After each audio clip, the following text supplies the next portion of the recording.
Why is it that some laps feel perfect, but other laps you're braking way too early or running wide? There's just no consistency, and when race day comes around, all you can do is cross your fingers and hope you'll be able to string together a few laps without crashing. If that sounds like you, then stick around because I'm gonna walk you through the exact system I use to consistently set fast, clean laps, regardless of pressure, track, or car. And if you're wondering why you should listen to me, I'm Jimmy Grills, a top 2% iRacer and sim racing coach, and this is the exact system I've used to help over 100,000 sim racers go from inconsistent and frustrated to fast, repeatable, and in control. But let's start with the real reason most people can't get consistently fast lap time. Most sim racers try to drive purely by feel, and that can work sometimes, but when you need to repeat a lap under pressure on worn tires at the end of a 20 lap stint, that feel becomes guesswork. Meanwhile, the most consistent drivers, they're not guessing. They've built a system of reference points that keeps them grounded corner after corner, lap after lap. So how do we know where to put these reference points? I define a reference point as anything on the track that you can notice every single lap and use to trigger a specific action. It needs to be consistent, predictable, and immune to change. So for example, let me tell you a story. Back when I was first learning how to sim race many eons ago,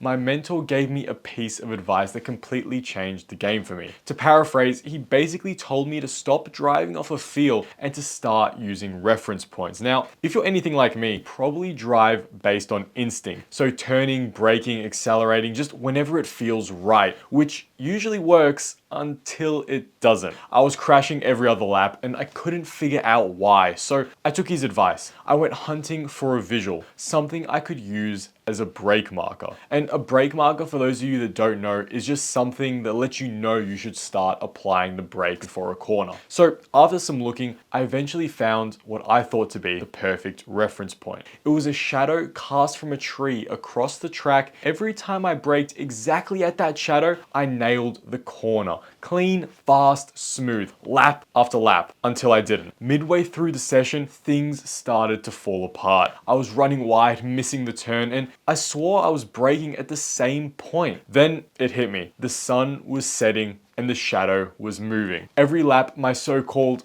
perfect reference point was shifting closer to the corner, tricking me into braking later and later. And that was my first lesson in what makes a bad reference point. If it changes with time or day, weather or lighting, it's not reliable. And if your reference points aren't reliable, your driving never will be either. But a crack in the road, a brake marker board, a specific bump on the tarmac, those are good. They don't move, they don't change, and they give you a fixed reminder of when to do something important, like brake, turn in, or start accelerating. Real quick, if you want access to an entire video course I made on driving technique with training exercises to practice and way more, then check out Sim Racing University, link is in the description.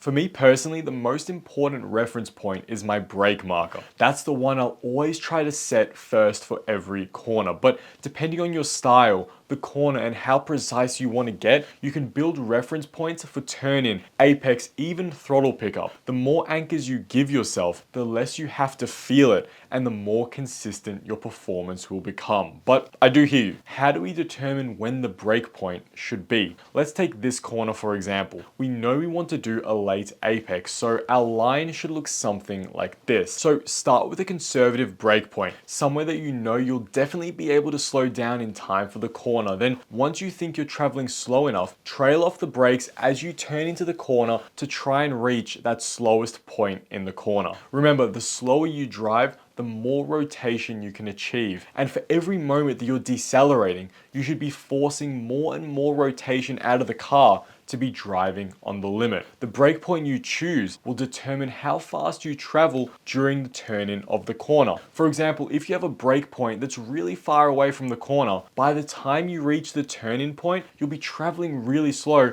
because you're braking as hard as you could for 200 meters. On the other hand, If you set the brake point to only be 20 meters away from the turning point, you'll be traveling extremely fast because you barely had any time to slow down. Let me give you a practical example. Let's say you're approaching a hairpin. There's a brake board at 100 meters and 50 meters. You try braking at the 100-meter board and it's way too early because you feel the car is too slow by the time you start to turn in. Next lap, you brake at the 50-meter board and it ends up being perfect. That's your reference. You now have a fixed spot that you can use lap after lap to enter that corner with confidence. But unfortunately, not every corner has a perfect marker like that, and that's where you need to get a little more creative. Let's say you're on a track when there's nothing obvious to use. In these situations, you can rely on relative positioning. Maybe there's a long curb before the corner and you've noticed that braking just after you hit that halfway point of the curb gives you the best results. Great, now that becomes your reference. Another example is at Zandvoort. There's a section where I couldn't find a reliable visual cue to brake from, so instead I used feel. As I come out of the previous turn, the moment my steering wheel straightens up, I brake. The sensation of the car realigning becomes my anchor. It's not something I see, it's something I feel. And that's just as valid. Reference points don't have to be visual. You can use sound, like the revs hitting a certain point, or even how the car behaves underneath you. Key is repeatability. If you can experience it the same way every lap, then it can be a reference point. And here's where it gets even more powerful. Once you've got your reference point set up, you don't just drive blindly from corner to corner. You begin to evaluate your performance in real time. You develop what I call lap awareness. A beginner finishes a lap and only then checks the time to know if it was good or bad. However, for a pro, they already know. After every corner, they're checking, did I hit my brake marker? Did I turn in at the right spot? Did I miss my apex? Did I get on the throttle too early? They're constantly monitoring corner by corner against their reference point. It's like having a live check that updates in real time, and